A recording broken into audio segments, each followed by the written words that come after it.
Thanks for checking out the I Am More Than podcast. I'm your host, Jordan Wessel, a former Miss Arizona USA, professional model, self-acceptance advocate, hype girl, and founder of More Than Inc. In this podcast, we talk about the things that actually matter, from mental health to health and wellness, body image and confidence, and social issues.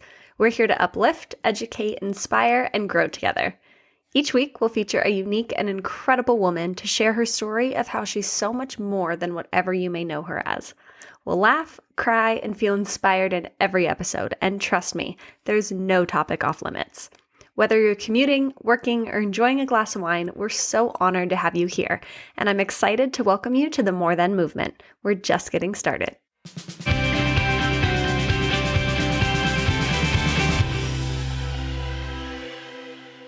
What's up, fam? Welcome back to the I Am More Than podcast. I am so happy to be saying that because I have missed doing this so much. I've missed talking with you guys, connecting with you guys. I've been wildly inconsistent with the content and the episodes from More Than this year. Thank you for bearing with me, my OG listeners.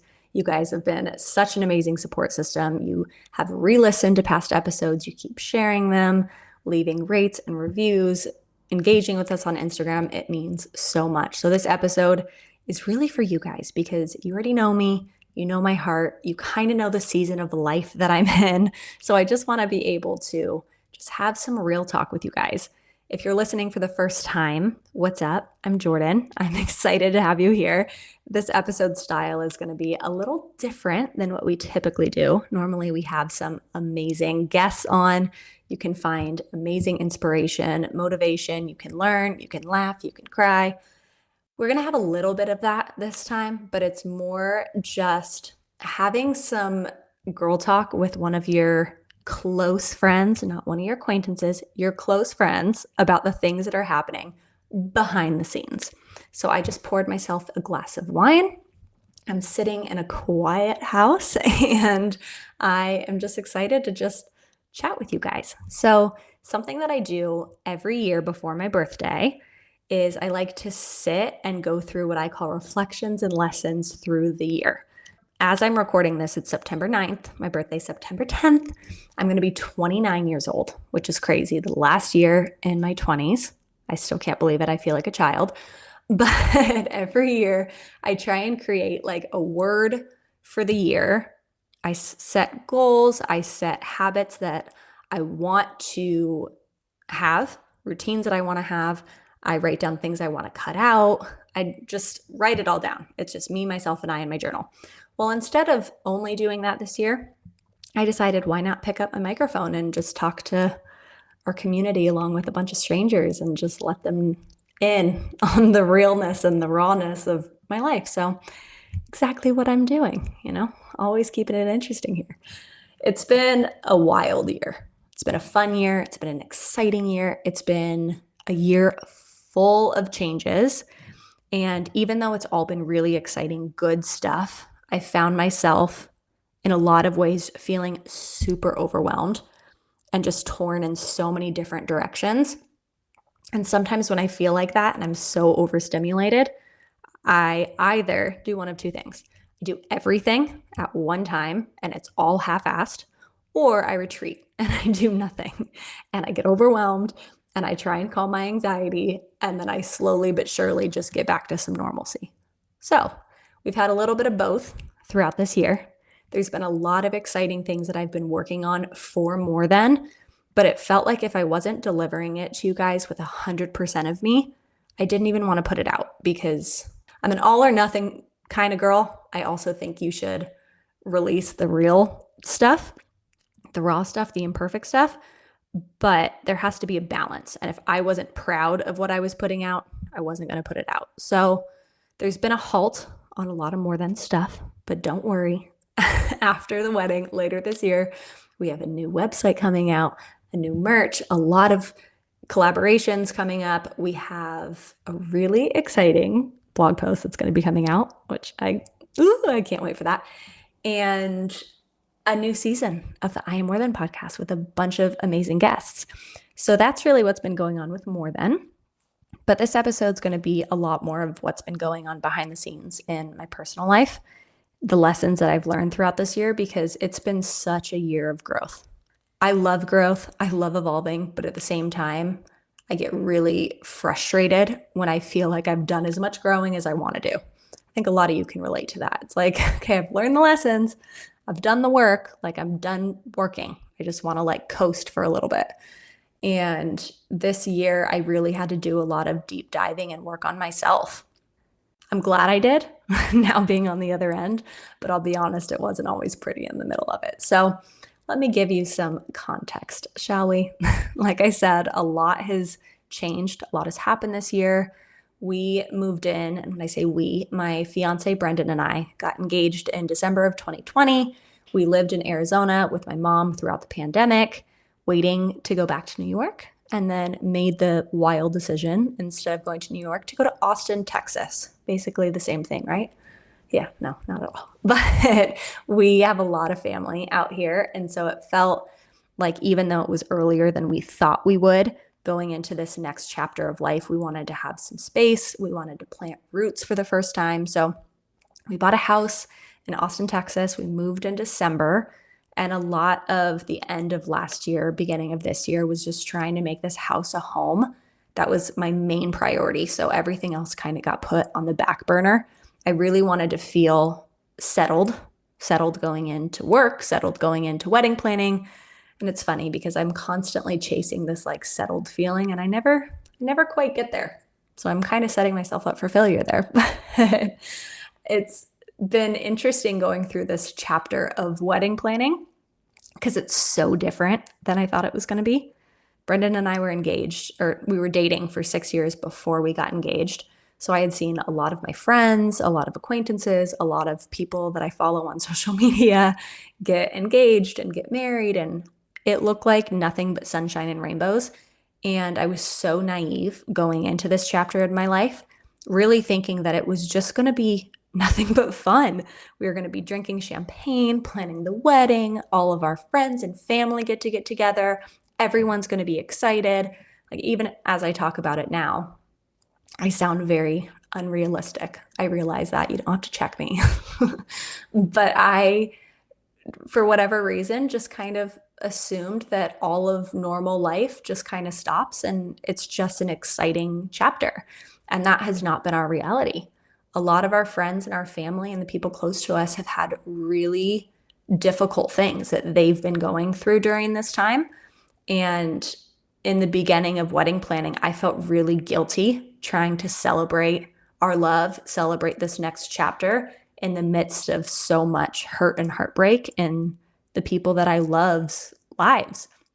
And so I found myself getting really sad, honestly, and just down because I was wanting these people that we love to just be able to be there for us, be able to celebrate us. And that's just not where a lot of them were at in their life. And it had nothing to do with us or their love for us or their want to show up for us. And I feel like throughout this whole wedding planning process, and I can be reflective on this now because we're less than a month out, I've learned so much about myself. Because in the beginning, it was really easy for me to think that everybody else was going to be as excited as I was. And they are at the happy times of the engagement and engagement parties, and especially at the wedding. Everybody can't wait for the wedding, but it's the buildup that I think people don't realize that a lot of couples need support and need love. And now that I've opened up about feeling that, so many other people that have been in this position are confiding and saying they felt the exact same way, even though their Instagram was nothing but sunshine and rainbows in this highlight reel. And it was a lesson that I had to relearn, I would say, because I just can't believe that I was just so naive to be on social media and take it for anything less than what it is and think that that was people's reality. So I really had to just check this whole expectation versus reality. That's been a big lesson for me, is checking myself. Because prior to getting engaged in this chapter of life, I felt like I got to a place with my own personal confidence where I felt really confident in my own skin, confident with my business, confident in my relationship, just confident in the place in life that I was at. And then when that gets kind of flipped on its head a little bit, it was very humbling and very frustrating for me.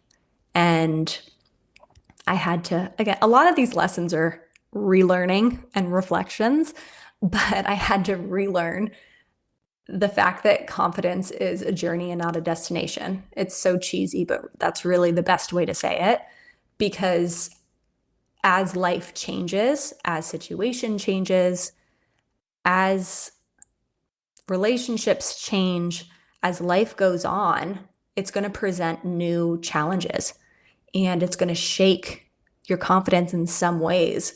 And it's up to you to decide how you're going to deal with those situations. When I started therapy back in 2018, maybe, I was living in New York. I remember my therapist saying that you are responsible for how you feel, and it's only you.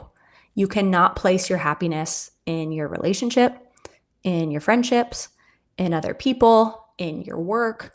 At the end of the day, it's 100% your responsibility to be in charge of your emotions. That was a really difficult thing for me to come to terms with, because it's so easy to be so happy and have all these great feelings when everything in life is going great, when your relationship is going great. But when you're not feeling amazing, especially if you're somebody that struggles with anxiety or depression or any type of mental illness, or you go through difficult seasons in life, it's so easy to point the finger at other people. And what I had to do throughout this year is point the finger back at myself and realize that maybe some of the things I was doing every day weren't contributing to making me an overall happy person. I had to check all of my routines and my habits, and I had to be mindful of what I was consuming, because I was realizing that I was waking up with a lot of anxiety. My confidence was struggling more than it has in a very long time. And instead of just sulking in that, trying to figure out why it is, first thing on that was I realized I was spending way too much time on social media, way too much time.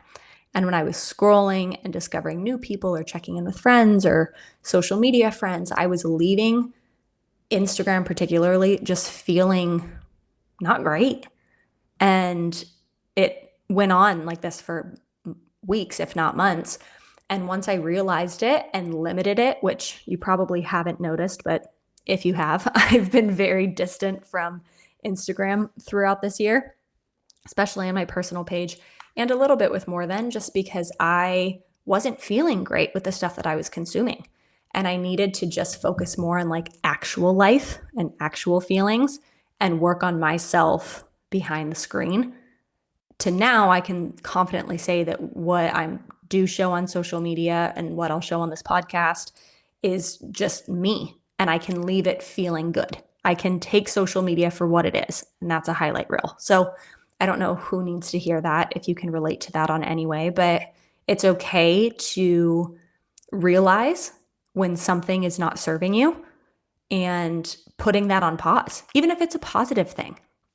If that's certain relationships in your life, if that's certain friendships that during this season it is not serving you and it's weighing you down, it's okay to remove yourself, even if it's a temporary removal. Another huge lesson that I've learned on that same thought is the importance of setting boundaries. And I had done a lot of work on the idea of setting boundaries when I was in therapy and when it's easy to set boundaries, pretty clear ones. But when it came to wedding planning and friends and family and relationships, it was really time for me to implement and practice what I preached. It was so uncomfortable for me because I'm such a people pleaser that I would rather suffer and be upset than make somebody else upset. But I realized that by doing that, I was the only person that was getting weighed down by the decisions I was or was not making. So I really had to start making some pretty strict boundaries and then being at peace with them. For me, and I feel like for a lot of women in general, when we do set a boundary or when we say no to something, your next thought is to justify why you said no. And a lot of this year for me has been realizing that if I say no, if that's my gut reaction, then it stops there. It's like a no, period. It's not a but, and this is why. So that's been, I would say, a lesson because I've never actually done that in my 28 years of life. Instead, I've always just been the one to put it on myself to make other people comfortable. And that's one of the beautiful parts of aging and having more experiences, that finally you kind of get to a place where you feel really confident in your own voice and you feel confident in your own decisions. And sometimes the people that can't get on board were never supposed to be on board in the first place.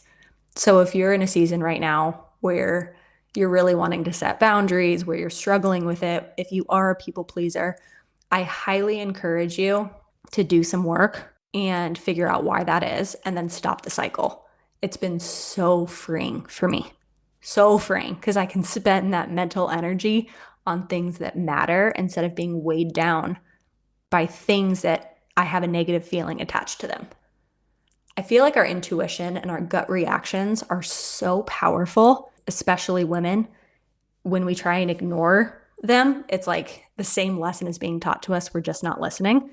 That's been a lot of what this season has been, is trying to learn to trust myself, listen to myself, and be confident that I can make the best decision for me, and the effect that that makes on other people isn't always my problem. I'm not saying that if people disagree with you or if you have a viewpoint that needs to be challenged, that it's not okay to be challenged. Please don't misunderstand me. It's more on like the stuff that you hold true to you. Hold on to that and don't let being a people pleaser allow other people to bulldoze over you, to put it plainly.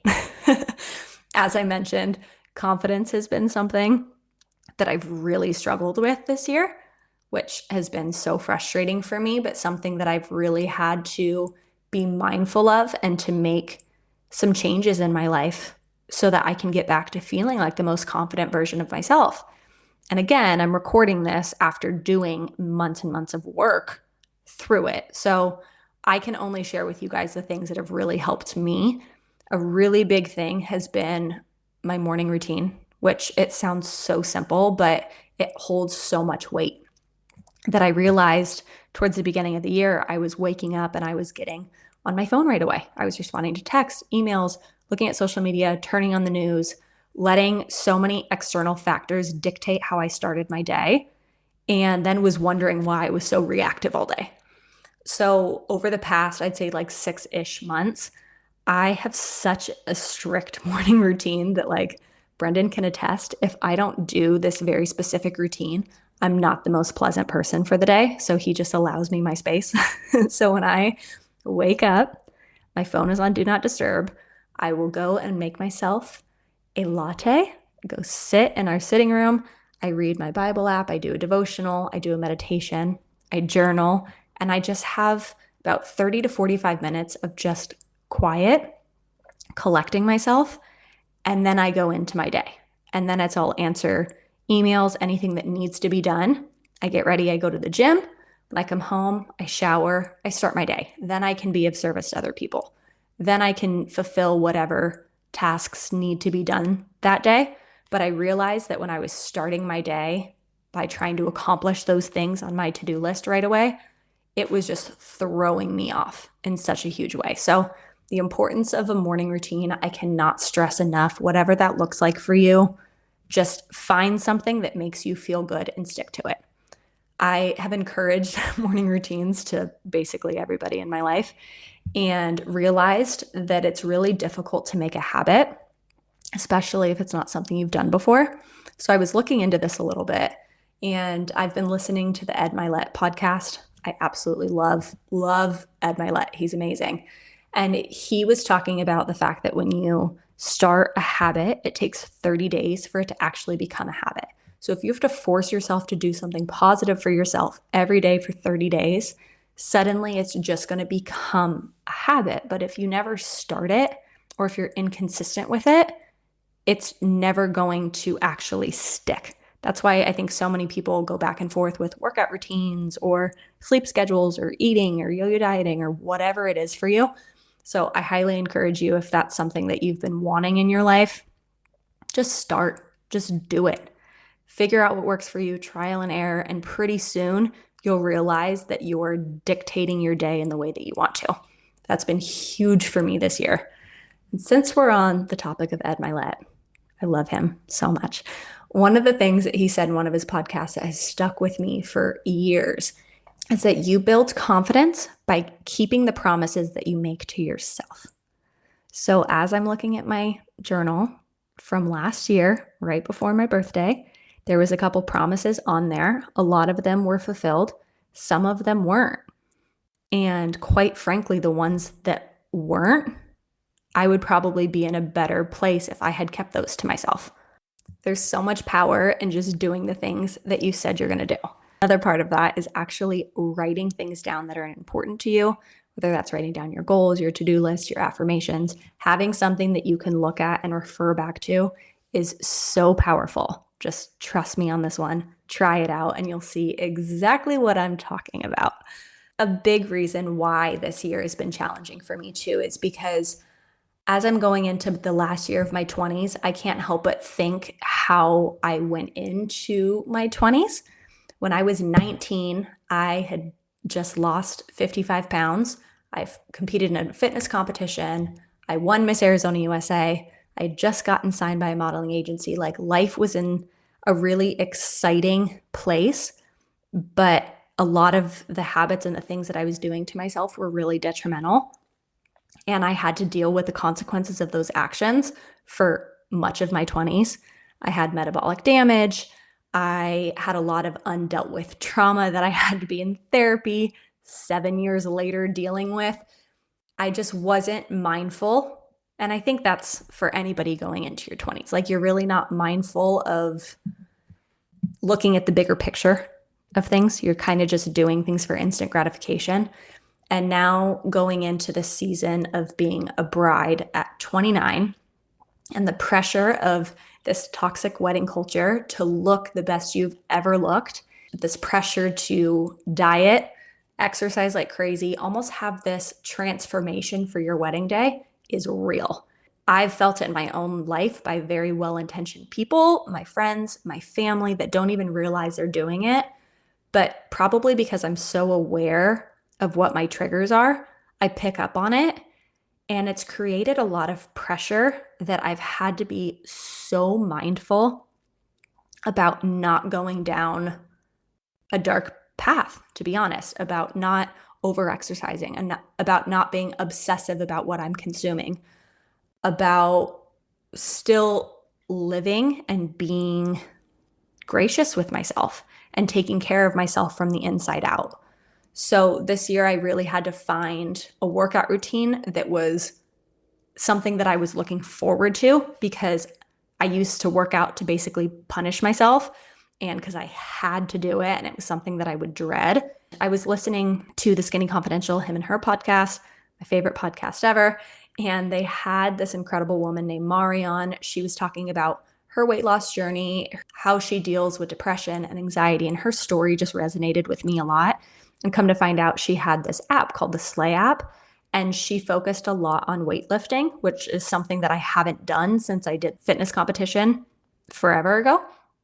So I've been doing this Slay app for the last 4-ish months, and it's made me fall in love with weightlifting and strength training and going to the gym. And I literally get excited to go to the gym because I'm seeing myself get stronger. And it's been so exciting and so much more fulfilling for me. And it's now a part of my day that is not something that I'm dreading or something that I have to do. I get to start my morning. I get to go and take care of myself in that way.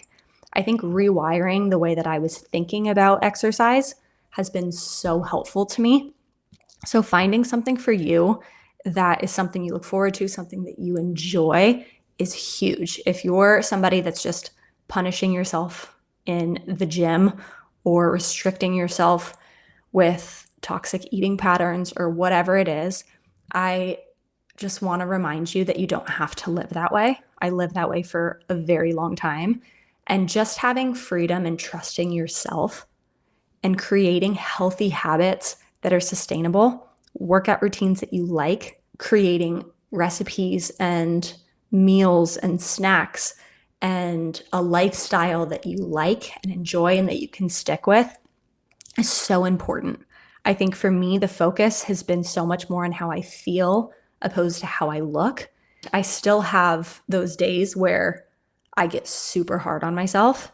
I get nervous about putting on a wedding dress and am I going to look the best I've ever looked and having people see me that day and we'll be in those photos forever. And when I catch myself going down that path, I've created a lot of different affirmations and routines that helps snap me out of it.